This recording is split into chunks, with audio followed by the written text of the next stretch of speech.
ఈ అవకాశం ఇచ్చిన స్పీకర్ గారికి ధన్యవాదాలు తెలియజేస్తున్నాను. శ్రీ రాకేష్ రెడ్డి గారు.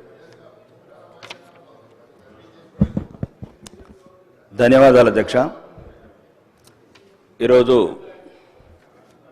నీటిపారుదల శాఖ మంత్రి గారు ఉన్నారు అధ్యక్ష. ఇక్కడ ఆర్మూరు నియోజకవర్గంలో అధ్యక్ష 2 సంవత్సరాల క్రితము ఏదైతే లైనింగ్ శాంక్షన్ అయినా 22 కోట్లు, లంబాడి తండలల్లా నిజాం సాగర్ కాల్వ కొద్దిగా ఎత్తిపోతల 7 కోట్ల బిల్లు ఉంది అధ్యక్ష. మరియు మోటార్లు కాలిపోయి 2 సంవత్సరాల నుంచి 2016 నుంచి మోటార్లు రిప్లేస్మెంట్ చేయలేదు అధ్యక్ష. ఇవి ఏమి ఎత్తిపోతల లక్షల కోట్ల ప్రాజెక్టులు కావధ్యక్షమయ్యి ఇప్పటి వరకు నీటిపారుదల శాఖ మంత్రి సుమారు 20 సార్లు కలిశాను అధ్యక్ష. 2 సంవత్సరాల నుంచి నవ్వుతూనే ఉన్నాడు మంత్రి గారు.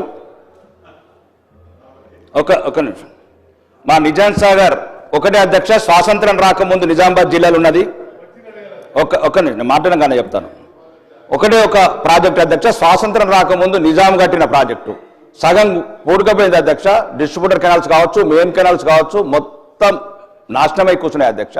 మేమేమంటలేము అధ్యక్ష, ఇంతకుముందున్న ప్రభుత్వం సుమారు 89,000 కోట్లతో కాళేశ్వరం కట్టండి అధ్యక్ష. ఇప్పుడు పాలమూరు రంగారెడ్డి కట్టుండి అధ్యక్ష 21,000 కోట్లైనవి, మళ్ళీ 56,000. కానీ అన్ని జిల్లాలు, కానీ మన జిల్లా ఉమ్మడి ఆంధ్రప్రదేశ్లో ఈ తెలంగాణలో అత్యధికంగా నష్టపోయిన జిల్లా ఏదంటే నిజామాబాద్ జిల్లా మాత్రమే అధ్యక్ష. ఏదైతే ఈ కాలువల పునరుద్ధరణ, లైన్స్ ఆధునీకరణ సుమారు ఒక 2,000 కోట్ల అధ్యక్ష.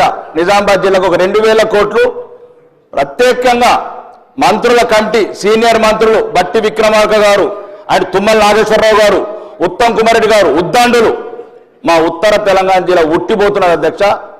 దక్షిణ తెలంగాణ మంత్రులు దయదలిచి మాకు ఆర్మూరు నియోజకవర్గానికి మదనపల్లి నుంచి వర్తే పత్తేపూడి దాకా కాలువను ఆధునీకరించి ఒక 1,500 కోట్లు, మీరు ఏమనుకుంటారో ఎట్లా అనుకుంటారో ఆ లక్షల కోట్లలో ఈ 1,500 కోట్లను కూడా కేటాయించి, రెండోది 2 సంవత్సరాల నుంచి అధ్యక్ష ఉత్తమ్ కుమార్ రెడ్డి గారు గౌరవనీయ మంత్రివర్యులు ఉన్నారు అధ్యక్ష. 2024 జనవరిలో సంతకం పెట్టిండు అధ్యక్ష ఫైల్ మీద.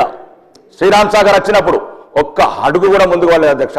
మేమేం అడుగుతలేము అధ్యక్ష, 1,000 కోట్లేం అడుగుతలేము అధ్యక్ష. మా దగ్గర కూడా ఈ గల్పు గోసలు, ఈ వ్యవసాయం మీద ఆధారపడే వాళ్ళు ఉన్నారు. కాబట్టి కొద్దిగా మీరు పెద్ద మనసును దయదలిచి లక్షల కోట్ల ప్రాజెక్టుల మీద చర్చలు చేద్దాం, అన్ని జిల్లాలకు ఇద్దాం, ప్రాణహిత చేవలు కంప్లీట్ చేద్దాం, కాళేశ్వరం మిగిలిపోతే మేడిగడ్డ మళ్ళా కడదాం. కానీ నిజామాబాద్ జిల్లా ఈ ఉమ్మడి ఆంధ్రప్రదేశ్లో తెలంగాణలో ఎక్కువ నష్టపోయిన జిల్లా కూడా ఉన్నాయంటే ఒక నిజామాబాద్ జిల్లా మాత్రమే. దయచేసి సీనియర్ మంత్రులు మరి ముఖ్యంగా ముఖ్యమంత్రి గారు దయదలిచి ఈ నిజామాబాద్ జిల్లా మీద ప్రత్యేకంగా దృష్టి పెట్టి ఇప్పుడు ఏదైతే నిజాం సాగర్ ఆధునీకరణ కాలువ ఉందో ఆర్మూరు నియోజకవర్గానికి సుమారు ఒక 1,500 కోట్లు కేటాయించడానికి మీ ద్వారా కోరుకుంటాను అధ్యక్ష. ధన్యవాదాలు. గౌరవ మంత్రి గారు. స్పీకర్ సార్, గౌరవ ఆదిలాబాద్ శాసనసభ్యులు పాయల్ శంకర్ గారు, గౌరవ శాసనసభ్యులు హరీష్ గారు, ముదోల్ శాసనసభ్యులు గౌరవనీయులు పాటిల్ గారు, ఆర్మూర్ ఎమ్మెల్యే రాకేష్ గారు, మీరు చెప్పిన విషయాలన్నీ జాగ్రత్తగా నోట్ చేసుకోవడం జరిగింది. ఈ శాసనసభ అయిపోయిన వారం రోజుల లోపల ముఖ్యమంత్రి గారు నేను ఉమ్మడి ఆదిలాబాద్ జిల్లాకు వస్తున్నాము. సదర్మట్ బ్యారేజ్ ఇనాగ్రేషన్కి వస్తున్నాం. అదేవిధంగా చెనాక కొరట ప్రాజెక్టు కూడా మీ ఆహ్వానం మేరకు రాబోతున్నాము. దానికి ఇప్పుడే 70 కోట్లు విడుదల చేసినాము డిస్ట్రిక్ట్ కలెక్టర్ పీడీ అకౌంట్కి. మరి అది చెనాక కొరట ప్రాజెక్ట్ విషయంలో I'm giving you categorical assurance. ఎంత నిధులు అవసరం ఉన్నా తప్పనిసరిగా అంటే అది నేను ఎక్స్ప్లెయిన్ చేస్తే మీకు మీ వరకు ఈ ప్రాజెక్ట్కి speaker sir I'm giving an assurance the floor of the house. Chanaka Korata project వరకు తప్పనిసరిగా ఈ శాసనసభ కాగానే ముఖ్యమంత్రి గారు నేను ఆదిలాబాద్ పోయి ఉమ్మడి ఆదిలాబాద్ జిల్లా ప్రాజెక్టులో ప్రత్యేక రివ్యూ పెట్టినాం. సదర్మట్ బ్యారేజ్ ఇనాగ్రేషన్ పెట్టినాం. Chanaka Korata on site review చేస్తాం. అక్కడ మీకు ఏ నిధులు అవసరం ఉంటే తప్పనిసరి రిలీజ్ చేస్తాం. It is a high priority project for the department. Harish గారు మీరు చెప్పింది నోట్ చేసుకున్నాం. wherever for whatever delays have taken place, నేను when I come to Adilabad, we will come prepared to, మీరు చాలా ఏదో చిన్న అమౌంట్ కూడా చెప్పింది, అది కూడా తప్పనిసరిగా మంజూరు చేస్తామని చెప్పి కూడా సభాముఖంగా హామీ ఇస్తున్నాం. అదేవిధంగా ముదోల్ ఎమ్మెల్యే గారు నాకు చాలా పాత ప్రియ మిత్రుడు, పాటిల్ సాబ్ మా జిల్లా కాంగ్రెస్ పార్టీ అధ్యక్షుడు ఉండే. మరి వారు అడిగిన విషయము ఈ 50,000 ఎకరాల ప్రాజెక్టు తప్పనిసరిగా మన సెషన్ తర్వాత ఒకసారి కూర్చుందాం. అంటే అది కాళేశ్వరం ప్రాజెక్టులో మీరు ప్యాకేజ్ 28 అని అనుకుంటా, ప్యాకేజ్ 28 50,000 ఎకర్స్ తప్పనిసరిగా మరి దాని ప్రోగ్రెస్ ఏందో ఏం పరిస్థితి ఉందో తప్పనిసరిగా ఈ ప్రభుత్వం committed to complete the project. నేను I personally review with you on this issue. మరి అదేవిధంగా ప్రియ మిత్రుడు ఆర్మూర్ ఎమ్మెల్యే రాకేష్ గారు నన్ను కలిసిన మాట వాస్తవం. ఓకే, అది ఆ ఎస్ఆర్ఎస్పి విజిట్ కోసం వచ్చినప్పుడు కూడా వారు రిప్రజెంట్ చేసిండ్రు. సరే, ఎందుకు డిలే అయింది కూడా నేను కనుక్కుంటాను.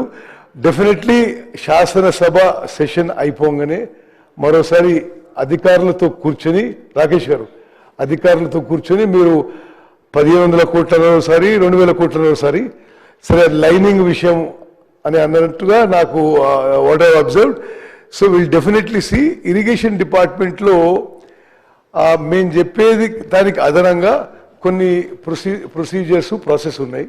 Viability, BC ratio, water availability తప్పనిసరిగా మీతోనే కూర్చొని అధికారులతో కూర్చొని ఏమాత్రం అవకాశం ఉన్నా విల్ టేకప్ దిస్ వర్క్ అని చెప్పి అష్యూరెన్స్ ఇస్తున్నా అధ్యక్ష. Thank you.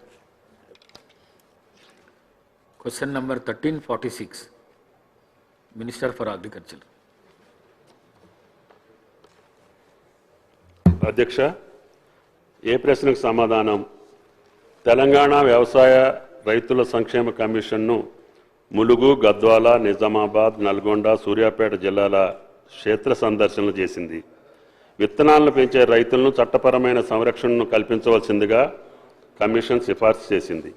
అంతేగాక ఆదర్శ రైతు విధానాన్ని పునరుద్ధరించాల్సిందిగా ప్రతిపాదించింది. అంతేగాక శాఖ పేరును వ్యవసాయ మరియు రైతుల సంక్షేమ శాఖ మార్చాలని కూడా సిఫారసు చేయడం జరిగింది. బి ప్రశ్నకు అవునండి. సి ప్రశ్న కమిషన్ నుండి తుది సిఫారసులు అందవలసి ఉంది అధ్యక్ష. శ్రీ పట్లొల్ల సంజీవరెడ్డి గారు. ధన్యవాదాలు అధ్యక్ష. తెలంగాణ రాష్ట్రంలో ప్రజాపాలన మొదలై 2 సంవత్సరాలు పూర్తి కావస్తోంది. మన ముఖ్యమంత్రి రేవంత్ రెడ్డి గారి ఆధ్వర్యంలో ముఖ్యంగా వ్యవసాయానికి చాలా ప్రాముఖ్యత ఇవ్వడం జరిగింది. ఇప్పటి వరకు 2 ఏళ్ల కాలంలో 1,20,000 కోట్లకు పైగా నిధులు రైతుల కోసం ప్రవేశపెట్టి రైతు రుణమాఫీ అనుకోండి, తర్వాత రైతు భరోసా అనుకోండి, ఇవన్నీ ఇటువంటి కార్యక్రమాలు చేపట్టడం జరిగింది. తర్వాత ముఖ్యంగా ఈ రైతు కమిషన్ ఏర్పాటు చేయడం అనేది ఒకటి చారిత్రాత్మకం ఇక్కడ. ఎందుకంటే రైతు కమిషన్ చేసినటువంటి సిఫార్సులు చాలా మటుకు రైతులకు అనుకూలంగా లాభమయ్యే విధంగా ఉండడం జరిగింది అధ్యక్ష.